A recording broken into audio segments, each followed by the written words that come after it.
ಶತವಾಹನರ ನಂತರ ವಾಯು ಕರ್ನಾಟಕದಲ್ಲಿ ಏಳಿಗೆಗೆ ಬಂದರು.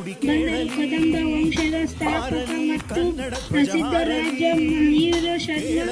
ಅವನ ಮನೆಯ ಬಳಿ ಕದಂಬ ವಂಶ ವೃಕ್ಷವಿದ್ದ ಕಾರಣ ಅವನ ವಂಶ ಕದಂಬ ಎಂದಾಯಿತು. ಕದಂಬರ ರಾಜ್ಯದಲ್ಲಿ ಉತ್ತರ ಕನ್ನಡ ಜಿಲ್ಲೆಯ ಬನವಾಸಿಯವರ ಲಾಂಛನ ಸಿಂಹ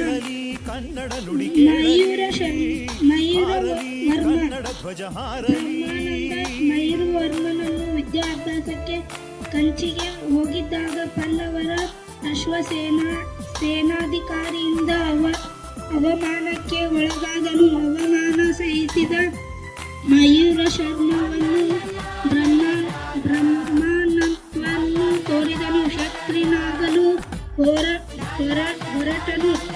ಗುಡಗಾಡಿಯಲ್ಲಿ ಜನರನ್ನು ಸಂಘಟಿಸಿ ಪಲ್ಲವರ ಮೇಲೆ ದಾಳಿ ನಡೆಸಿದನು.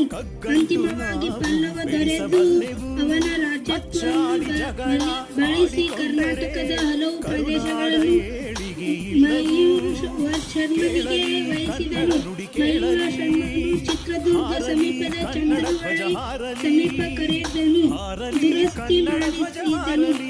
ಕದಂಬರ ಕಾಲದಲ್ಲಿ ಸಾಂಸ್ಕೃತಿಕ ಮತ್ತು ಕನ್ನಡ ಭಾಷೆಗಳು ಪ್ರಚಲಿತದಲ್ಲಿದ್ದವು. ಪ್ರಾರಂಭದಲ್ಲಿ ಪ್ರಾಕೃತ ಭಾಷೆ ಸಂಸ್ಕೃತವು, ಅನಂತರ ಸಂಸ್ಕೃತ ಭಾಷೆಯು ಹೆಚ್ಚಿನ ಮಾನ್ಯತೆ ಪಡೆಯಿತು. ಸಂಸ್ಕೃತವು ಹಾಸ್ಪಾನದ ಭಾಷೆಯಾಗಿತ್ತು. ಶಿಕ್ಷಣದಲ್ಲಿ ಅದರ ಬಳಕೆಯಿತ್ತು. ಮುಂದೆ ಕನ್ನಡ ಭಾಷೆಗೆ ಹೆಚ್ಚಿನ ಮಾನ್ಯತೆ ದೊರಕಿತು.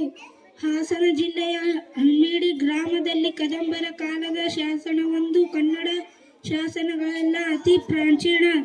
ಶಿವಮೊಗ್ಗ ಜಿಲ್ಲೆಯ ತಾಳಗುಂದ ಎಂಬಲ್ಲಿ ಕದಂಬರ ಕಾಲ ಸಂಸ್ಕೃತ ಶಾಸನವೊಂದು ದೊರಕಿದ್ದು ಕುಬ್ಬ ಎಂಬ ಕವಿಯು ರಚಿಸಿದ್ದರು. ಕರ್ನಾಟಕದ ಸಂಸ್ಕೃತ ಕವಿಗಳು ಈತನೇ ಅತಿ ಪ್ರಾಚೀನನು. ತಾಳಗುಂದ ಶಾಸನವು ಕರ್ನಾಟಕದಲ್ಲಿ ದೊರಕುತ್ತಿರುವ ಪ್ರಥಮ ಸಂಸ್ಕೃತ ಶಾಸನವಾಗಿದೆ.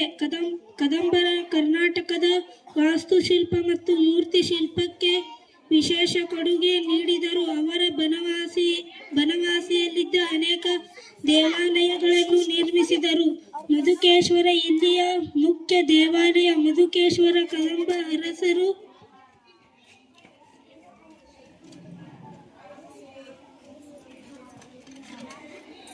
ದೇವರು.